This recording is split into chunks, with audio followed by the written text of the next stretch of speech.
music therapy can be used for physical problems as well. Yeah. Oh, yeah. There's this whole thing called neurologic music therapy, and it's really based in working with physical disabilities, rehabilitation of physical things through music.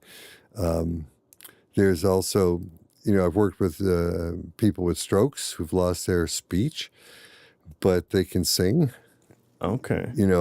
I worked with this one gentleman. He's early 80s. He couldn't, just jumbled speech. Played harmonica beautifully, and then we would play Christmas songs, and I'd play them on the guitar very slowly, and he would sing them almost perfectly. Mm-hmm. And as soon as he was done, but just would garble. Right. Not understanding him at all. And it's because music is processed and developed from a different part of the brain that's not damaged like the verbal part is. Mm-hmm. As time goes on, are you seeing more studies about music therapy? Is the field evolving? Yeah. What's involving about music therapy is neurologists really getting involved about how music is being processed in the brain. It's really moving that way, and also how to use music for health instead of just working on ailments. How can you use it as preventative health? So it's really growing. The medical profession is starting to recognize the power of what we've known we had for so long. It's just that we don't have the large studies like a pharma company might have, right? Our studies might be of 30 people as opposed to 30,000. And so it's hard to sit in front of a medical board and say, look, here's the study. And they say, well, how many people were in it? It was 30. It's like, Mm-hmm. Yeah, we're trying to pass over here, So, yeah, exactly. They're like, we got to, pass this drug. Yeah, right. So, but when you start getting the neurologists on board and certain, people in the acting and music business supporting it also. The acting business? Yeah. Well, there are certain actors that have children with disabilities. Oh, I see. And there was an actress that had her son in our program for 10 or 15 years. And now that her child is now working with a woman in Thousand Oaks. So I was telling you about, And she's been a spokesperson for us when her child was in our clinic and helping to raise money. That's amazing. And we have a clinic yes, here. We have a music therapy wellness clinic, and it's in the music department. And we have therapists that work there as well as students. And it's 2 rooms, fairly soundproof with observation areas. So if it's a child, the parents can watch the session. There's recording devices in the room. So if it's a student working in there, they can record themselves working. Started the clinic in 1996, and it was in a classroom. And then these suite of rooms came available in the music department. And my chair, his name was Jerry Leaders, and he said, hey, look, I think we can move the clinic into this area. And we did, and we've been there ever since. And it's just a great location. It's like a hidden gem in the music department. You walk by this room, 150, and it says Music Therapy Wellness Clinic, and you think, what goes on in there, right? Yeah. Right? Right, yeah. What was the process of maybe we should start this? How did you present that to... Okay, yeah. That's a good story. Yeah. So after the 1994 earthquake, my wife at the time, she said, we have to move. We got to get out of here. Okay? Yeah. So I was offered a job at Utah State in Logan, Utah. And then I was in the final 3 candidates for Berkeley in Boston, that Berkeley School of Music. And they were starting a music therapy program. I had started one, and they were very interested in me. And so my chair, who knew I had applied for these jobs, he said to me, I don't want you to even consider leaving. What do you want? And I said, a clinic. Wow. And so that's how the clinic began. That's awesome. Yeah. And do students students that are going through the program, is that an opportunity for them? One of like the internship, is that a way you can internship there? Well, there's two things. Internship is the 6-month process. Oh, right. And there's practicum or field work. That's the 20 hours of contact hours during the semester. And a lot of them do one of their semesters there. We also have 3 choirs. We have the Sunshine Singers, which is older adults with disabilities. And we've had that probably for a good 15 years. We have the Asteroids, which are like teens with disabilities. And then we have, oh my gosh, the little ones, Rising Star. We have the Rising Star Choir, and that's for younger children. And in fact, and they all give a concert every semester. And so I'll be going to their concert this Thursday, in fact. Oh, wow. They have one a semester, and I'll be going to that on Thursday. I wanted to ask, with the 1994 earthquake, I want to say we had an earlier conversation that you helped provide, I guess, music therapy to those affected by the earthquake. Yeah, I developed a protocol working with children in the schools of how to deal with their emotions and getting them out. And we were actually awarded a national recognition from the National Association for Music Therapy for the work that I started there. And part of it was going into a relaxed state, and they had like this little bell, and then they had a little tag on the bell with fluorescent words and a turtle, and it said, "This is my turtle, I'm a turtle, and this is my shell, and all is well," something like that. And we tried to get and train them into being relaxed when they had that, because the earthquake happened, in the dark. It was funny because like 20 years later, a psychologist, I think from Pepperdine, called me and said, I had a student in my psychology class that talked about a program they were in when they were a kid in Northridge, and they showed me this little bell with this little turtle on it. And it was like, yeah, that was us. Wow. And, I mean, just to have that lasting impact on a child.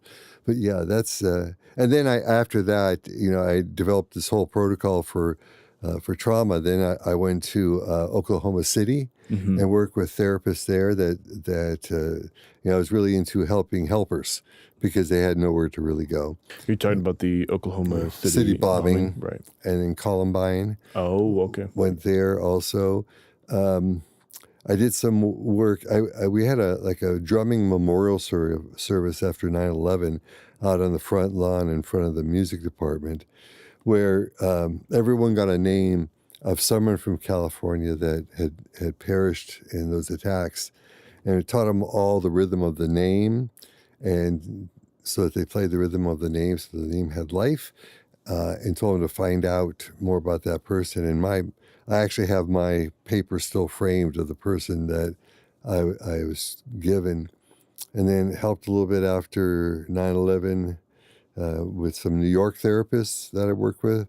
So I've done a lot of work, and I've written chapters in books about mass trauma and how to do music therapy in mass trauma. I imagine it's like a whole different approach, or is it that different of an approach to kind of address, like, let's say, like a mass, loss of life? Yeah, it's kind of like, it's overwhelming. Sure. First of all, Of course. because you're going into a space of people who are grieving and who have undergone extreme trauma, and just how to honor that and have, through the music that happens with you and them is the bridge that brings you together and allows them to now be open to more music experiences that you provide for them, to be able to express, talk. So many things with trauma you can't talk about. And what we do with the instruments is that they're able to play through their trauma and give it a musical voice. And at times, I've written songs with trauma survivors, and we recorded them. So it's a when you're dealing with a big community, though, I usually would go in like 3 weeks afterwards, after the TVs have all gone and all of that, and the people are left there with, damaged homes, loss of life, and it's kind of like they were forgotten now, Right. right? On to the next. Yeah, and like I said, I like to work with therapists because the therapists are listening to all the people, Right. and the therapists can't really work with each other because they're all traumatized. Right. And so I come in and try to give them that container to deal with the trauma that they're dealing with, as well as the trauma of hearing trauma. Right. Mm-hmm. And you mentioned like the kid who had the the turtle experience and how it had stuck with him that many years later. These people and these disasters, is that a common thing you hear? There's stories about how it helped them through. Yeah. I'll tell you something interesting is that after Katrina, I did a workshop in Baton Rouge for therapists. And there were some music therapists there. There were social workers, nurses, and things like that. And it was, I think it was a 2-day workshop on processing their trauma. A year later, I went back and it was publicized that I was coming to do some more work on trauma. And everyone except one person from that original group came back. Wow. For the workshop again. And there were some new people, but everyone from the first workshop came back and talked about, how they started employing the music in ways that helped them through things. So, yeah. It's amazing. I wanted to go back to something that you had mentioned where neuroscientists, they're looking more into this field and realizing that it can help with, you had mentioned health. Like, what kind of health are we talking about? Like blood pressure health or just like day-to-day health? Yeah. Drumming is really, they've done now research on drumming. And there's on the Remo drum site, they have a whole section about health rhythms and things like that. And there was a nice piece of research that came out of it that drumming with people, for 30, 40, 50 minutes in a community, their natural killer cells went up. So their immune system became stronger. Mm-hmm. Wow. Yeah. And one of the things I've thought about that study so much, and I talk about it with my clients now, is that we all know what the fight or flight response is. Right. We learned that our ancestors passed that down, right? We're not facing lions anymore. We're facing stressful situations at work. Mm-hmm. But also for thousands of years in communities, they used music and drumming for, every day for expression and for weddings, for funerals. It was part of their community. So if that sense of drumming back then over the years started increasing your body's health, it makes sense that in our modern body, just like the fight or flight response, that those things are now being activated, right? To have more health. I mean, I work with clients and we'll drum for 30, 40 minutes and they say, I did not think about any of my problems.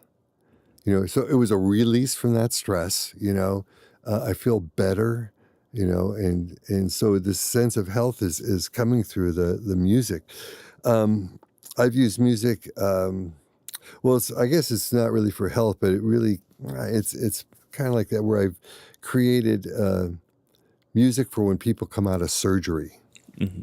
And they immediately put on the headphones and I have a whole thing of me talking to them with music to help them come out of surgery because it can be very difficult to come out of anesthesia and be sick and things like that. So I've done that for a number of people that really felt like they were so thankful for that, But also in more promoting of health, becoming more creative. The more creative you are musically, the more your brain is activated. And of course, the more your brain is activated, the better it is for you. Mm-hmm. So music activates the brain in so many different ways that it's healthy for you. Right. Wow. That's absolutely incredible. Mm-hmm. And I guess I want to just end this off with asking, where do you see the future of the field going? First of all, I see music therapy going more into medical settings, more into hospitals. There are certain parts of the country where music therapy is really accepted in hospitals. Children's Hospital of Los Angeles has music therapists. UC Irvine Medical Center has music therapists. It's like music therapy should be in every hospital. Right. It just should be.